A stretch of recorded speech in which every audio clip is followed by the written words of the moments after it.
Hello and welcome to Froch on Fighting. My name is Carl Froch, a former unified super middleweight world boxing champion and a Hall of Famer.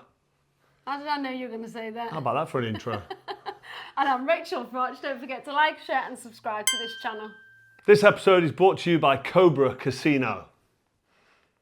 So we've got a question and answer for you this week. There's not a lot going on in the world of boxing. Quick Q&A backed by popular demand, apparently. It is. Don't know why people want to see me chatting to my wife and a little Q&A again. Don't know what the appeal is. I'm over here, by the way. Over here. But yeah, look, the Cobra's always providing. Always listening to the fans and giving them what they want. I do want to mention Chris Billam-Smith, Richard Rachael, great win. My mate, I spoke to him and I know he's a Froch on Fighting fan, CBS, Chris Billam-Smith. He beat Richard Rachael, great win.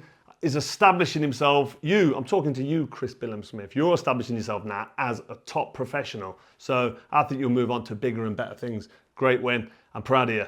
What else? Let's get him on the channel. Let's get him on the channel. Let me know in the comments below if you want to hear me chat to Chris Billam-Smith, see what he's got planned for the future. See what Chris says.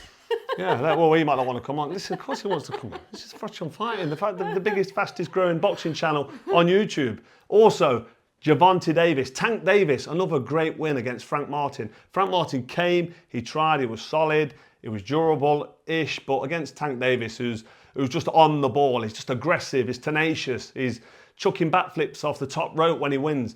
He's nonchalant the way he walks around the ring, full of confidence, and I'm just a fanboy, I've got to be honest, but yeah, that was a great win for Gervonta Davis. He's got to be up there now. Pound for pound, I put him up there, top 3, 4, a new A, Crawford. Obviously, you've got Alexander Usyk, and you've got Gervonta Davis there in the top 3 or 4 pound for pound. What a fighter. Great excitement every time he fights. So, yeah, on to the Q&A. What you got for me, Rach? Right, so I've got the first question for you. Great channel, guys. Who came up with the name Cobra and when? Oh, he's asked this 88,000 times now. From Big Jim in Blackpool. There you go, Jim. It was the humour of asking it 88,000 times that got the question on the channel. Exactly. Who came up with the Cobra? Interesting, good question. I think I've mentioned it before, but it was my coach, Robert McGregor. We were sitting there in, I think it was Ask Restaurant in Islington in London. We used to go near there from Clapton because it was a bit of a nicer area, get a little pasta dish. But anyway, we were sitting there thinking, what can we call the Cobra? And what can we call Carl Froch, sorry, should I say? And Rob said, how about the Cobra? There was a fighter called Donald Curry, and he was, I think he was a 2-weight world champion, welterweight, lightweight world champion. He also challenged for the middleweight world title, also a fellow Hall of Famer. It was called the Lone Star Cobra. Lone Star Cobra. Listen, Robert McGregor come up with that because Robert McGregor's a bit of a historian. People don't know this. He loves boxing. He loves boxing just throughout, and he's, like I say, he's a bit of a historian. So he come up with the name, and Carl the Cobra. It's got a ring to it. It works. Ricky Hatton, the Hitman. You know what I mean? Yeah. He was the Motor City Cobra, Thomas Hearns, but he's the Motor City Cobra, you know, like the car. Oh, right, the cars. But yeah, Donald Curry, the Lone Star, also aka the Cobra. I was named after him, but because it's got a nice ring to it, called the Cobra Froch. It all works. You went with it. And the fact that he's a fellow Hall of Famer, just the icing on the cake. 2 Hall of Famers are the same alias. I'm loving it. So this question is from Phil. He said, can you do your John Fury impression again, please? No. Go on, give us a bit. Listen, I was working on that impression. This is how I did it. It hurts my throat. I'm a fighting man. 100 on the hard road. But actually, I'm not sure if that's the right impression. Okay. Because he talks a little bit like this. Let me tell you, any man born from his mother can't challenge. That sounds better. That's what more. What are you going to say? I'm thinking you're going to say something crude. I'm not going to say anything crude. My son, Tyson, big Tyson. Let me tell you something about Tyson. He can't be beat. He won't be beat. I know he's lost. I know he just lost to Usyk. But that don't matter. No man born from his mother can beat my boy. Where was Usyk born? He's probably born from his mother, but forget that. Forget I said that. I think that's a bit of a better voice, but that really hurts my throat. So we'll stick with 100 on the hard road. Have you even got Penelope doing it now? My kids are listening to me do this impression. Fight you for a fiver. What's that one? I'll fight you for a fiver. I'll beat you for a tenner. I'll bum you for 15. Oh, no, that's too much, isn't it? God. That's too much. He said it to KSI. All right, too much. Okay, too much. Next question. So, Carl, how much does your diet differ now from when you were fighting in your prime? And this is from Callum.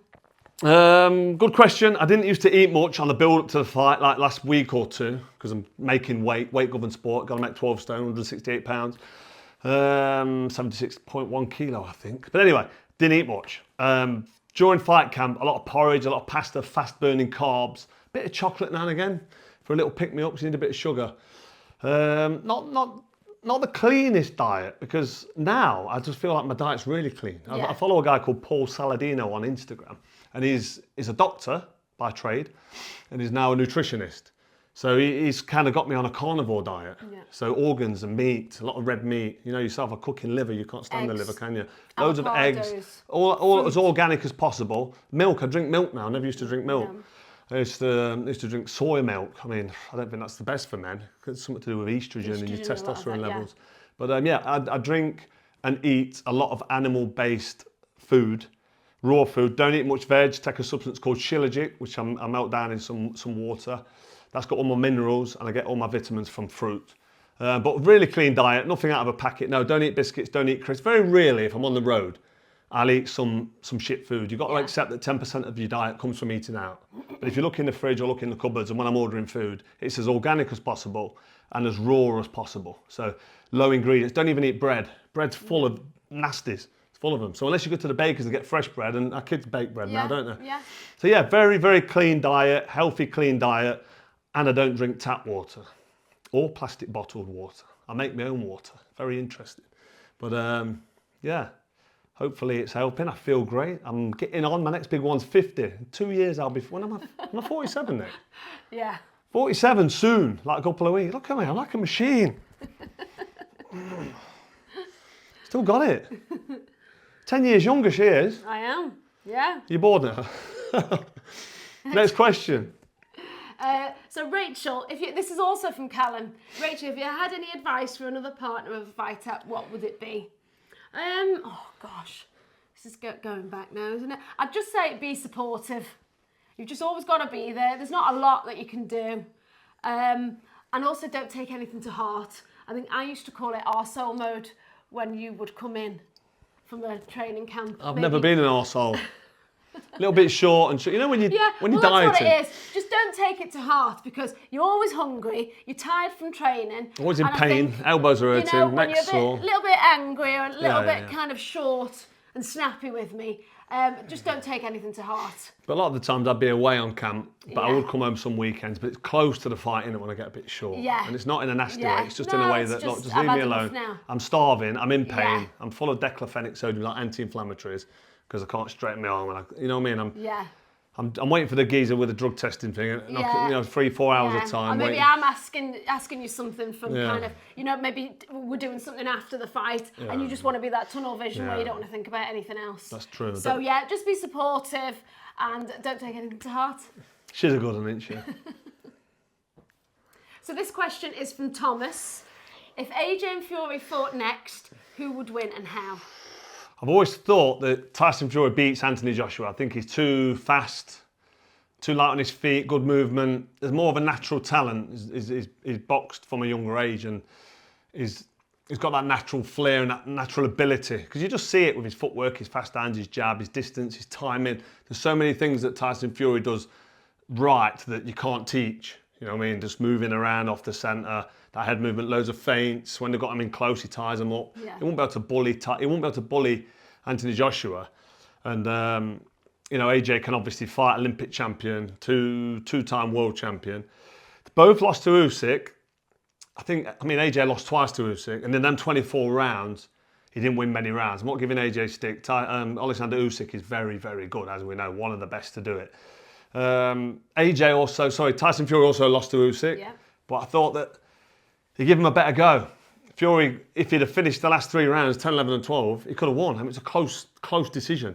He got battered in round 9, nearly stopped, but so did AJ towards the end of both fights. He nearly got stopped. So who did better against Usyk? Probably Fury, but at the minute now, if I'm looking at Anthony Joshua, he's coming off the back of 3 or 4 wins. I know he beat Ngannou and Helenius and Franklin and Otto Wallin, and it's levels, and it's not a great level. But the fact that he's got momentum, he's getting his confidence back. He's an athlete. He's in the gym all the time. He looks like a machine. he takes his fitness and his dedication to the sport and his application to being an athlete very, very seriously. And boxing's all about timing. Tyson Fury was on the piss last week, wasn't he? I'm not giving him stick, but the good ones, the Floyd Mayweathers, the Cobra Frochers, we don't drink between fights. Early on, late 20s, mid to late 20s, I used to have a pint of Guinness in between. As soon as I got to 30, 31, 32, I started to think, hang on a minute. You know what it's like? You can have a drink in your 20s, you wake up, you're not in pain, you haven't got a headache, you recover, you go again. Yeah. In your 30s, you wake up, you want to stay in bed, your head's hurting. Oh, someone pour me a glass of water. I'm never drinking again. How many times have you said that to yourself? And I've never been a big drinker, ever. But I know Pete, my brother was a bit of an alcoholic, 8 years sober. So I think because Tyson Fury's been seen out in Morecambe, having a drink, and he's getting on for 36, I just think timing-wise, Anthony Joshua will probably knock out Tyson Fury just because of the timing and where they are with the career. Anthony Joshua's full of confidence. He would go in that fight believing in himself, thinking, if I lose this, it's game over. And he knows Tyson Fury's just been beat, struggling a little bit, past his best, on the slide, whatever you want to say, but what a great fight. It's got to be a 50-50 fight with the bookies. Hard to separate, but I think the smart money would be on a close win, maybe even a knockout win for Anthony Joshua. So this question is from Marvin. Marvin? No, someone taking the piss. Is it Marvin? It's Marvin. Not Merv. Not Merv from Home Alone. No, it's not Marv. Was that Marv? Whatever it is. It ain't me. Anyway, this is from Marvin. How many close grip or wide arm pull-ups can you do? Close grip, wide arm. Close grip, that'll be your biceps. Wide arms, that's your lats, your back. Pull-ups, how many can I do? What, straight off? I mean, if I go straight off, I think I did a competition with about 2 weeks ago in the gym down here. Adam was here. Yeah. And a guy called Jamel, I trained with as well. And I get 28. I was going for 30.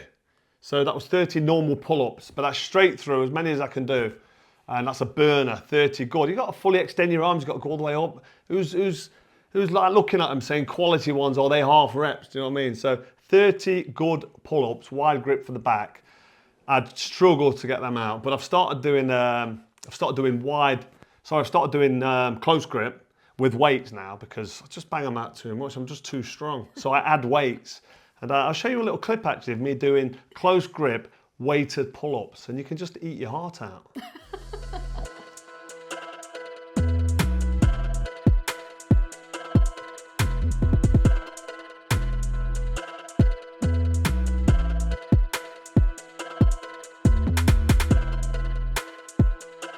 So, Canelo versus Conor McGregor. Who have you got winning in a street fight? And that's from Hazza. Canelo, Conor McGregor on the street. On the street. You always think a street fight's going to be favourable to the MMA fighter, but I'm not so sure. I think the boxer can do the business on the street. I mean, if Conor McGregor gets a good kick in, as in he lands a good kick, not gets a kick in, and takes Canelo to the ground, you'd think that he'd have the grapple. But I saw Savannah Marshall. It a couple of weeks ago, on the floor, having a grapple with in the cage. Exactly. And she did well. So that shows you that actually boxers can belong and can survive in the cage. I think Canelo Alvarez, too big, too strong.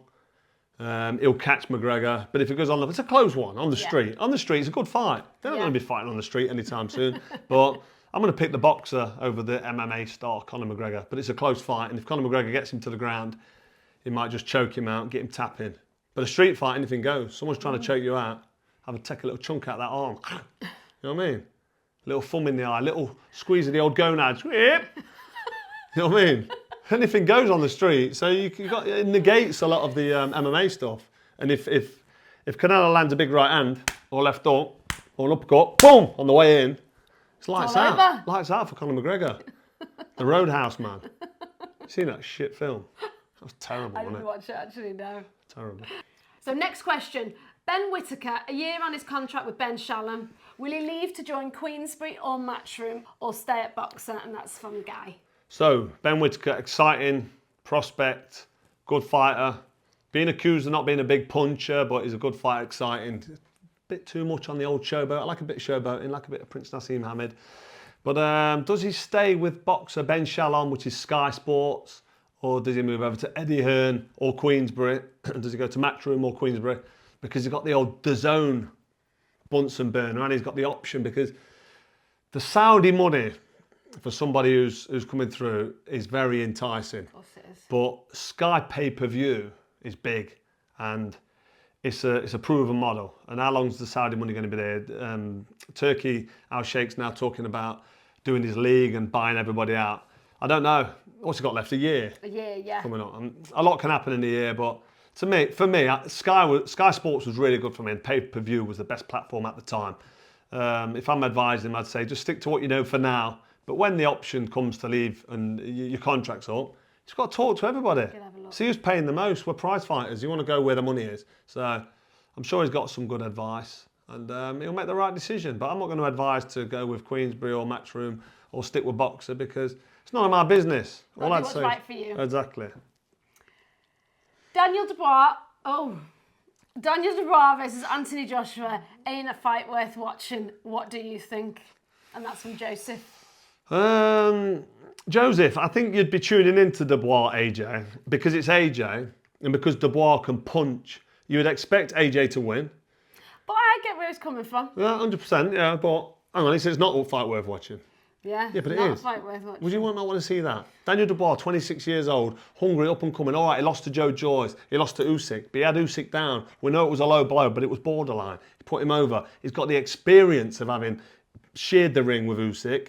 And when he lost to Joe Joyce, I mean, he had a fractured eye socket, a really bad eye. So people say he quit. I don't think he quit, but he grew from it. So him in against Anthony Joshua, who's not really beaten anybody of note since getting flattened by the fat kid and then losing to Usyk twice, who's he got to say, yeah, I've done really well there, that was a good win? Not Ngannou. Ngannou just fell on the floor and crumbled when it first right hand hit him. So if Dubois goes in there and believes in himself and gets through the first couple of rounds, then that could be a tasty fight. I make AJ the favourite purely on experience, but I wouldn't write it off. But I know what they're saying. I'd rather see AJ fight somebody else. I think that's what I was going for. And I think if you're managing Dubois, maybe say, you know what, you're not quite ready for AJ yet. Let's just keep building. Let's keep doing what we're doing. He's just he's coming off a good win against Hrgovic. He beat Jerome Miller, then he beats Hrgovic. Now does he jump in straight with AJ? Probably. Big money fight. Wembley Stadium. I'll probably be there as well. Maybe. He might get me out my ass. He might not. Depends. But no, good fight. Make AJ the favourite. But it's a fight worth watching. Yeah. You watch it. What's his name? Jacob? Joseph. Joseph, sorry, not Jacob. Come on, Joseph. You'd watch that fight like we all would. It's a good fight, but it's a win for AJ, I think. But anything can happen in heavyweight boxing. If Dubois lands on that chin, whoo, you know what AJ's like when he gets clipped on a chin? He don't like it, does he? So next week we're going to have the announcement for AJ's next fight, and you'll be doing an immediate reaction to that. Yep, I'm expecting AJ to announce that he's fighting Daniel Dubois at Wembley Stadium. Good fight, big fight. September, long time to wait yet, but yeah. Still something on the cards for it. Absolutely, yeah. And good that this big fight's coming to England. Yeah. You know what I mean? I do want the rematch for Fury Usyk at England, at Wembley Stadium. You're not going to get there. They're probably not going to give us that one, are they? No. Do we not deserve that as British boxing fans? Let me know in the comments below where you want that fight to be. And who's your next guest? Yeah, we've got a guest coming on next week, haven't we? I was waiting for you to speak then. Sorry. Just put it on me. Just give me them eyes. I was like, what do you want me to say? My eyes keep drifting a little bit. Yeah, we've got a guest next week. We're not going to tell you who it is, but it's a good one. Someone I watched. I was a pro and I was watching him in his big world title fights. He was inspirational to me. Everybody knows who it is. You don't see him everywhere, though. He doesn't do a lot of No, he interviews. doesn't do a great deal now, no, to be fair. But yeah, we'll be announcing a special guest for next week. He's coming on. We're going to hopefully do a face-to-face. If not, we'll get it over a good connection and we'll have a good chat, me and my guest next week. So look out. Don't forget to hit subscribe and notification bell because you don't want to miss out on this interview next week.